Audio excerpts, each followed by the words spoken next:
안녕하세요. 네. 자, 정신 강의하고 있는 김영입니다. 우리 앞에 잠깐만 그 차례 부분을 보실래요?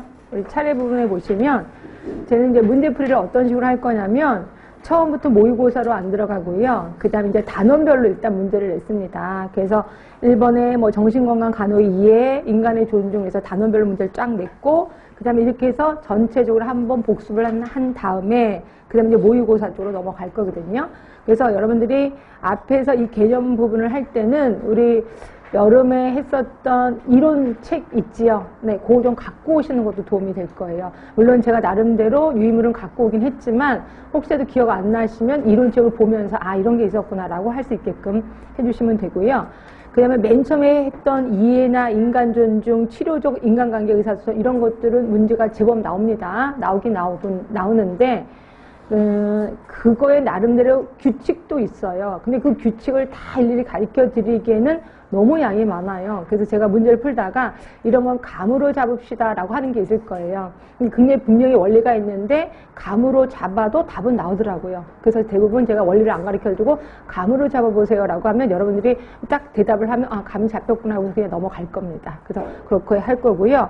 물론 그 다음에 사고장애, 기본장애, 불안해, 특히 사고장애는 우리가 알고 있는 조현병을 얘기하는 거예요. 여기는 당연히 시험 문제 엄청 많이 나오겠구나 하시면 될 것 같고요.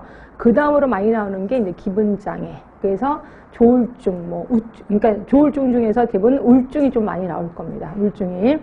그 다음으로 많이 나오는 게 이제 불안장애. 그래서 요 세 개는 항상 꼭 삼총사예요. 많이 나옵니다. 네, 그렇게 해서 하시고요. 나머지들은 뭐 대부분 끊임없이 나오긴 하는데 그렇게 많이 나오지는 않을 거예요. 뭐 신체형장애라든지 성장애. 특히 성장애 같은 경우는 좀 붐을 타기도 합니다. 어떤 때 좀 많이 나오기도 하고 어떤 때 조금 나오기도 하고 이런 식으로 나오고요. 그 다음에 치매 같은 경우는 시험 문제 지금 나오겠죠. 요즘은 노인분들이 하도 많아서 치매, 특히 지금 우리나라 치매와의 전쟁, 뭐 치매 국가관리제도를 만들고 있잖아요. 예, 이러다 보니까 치매 쪽에서는 나올 수밖에 없습니다.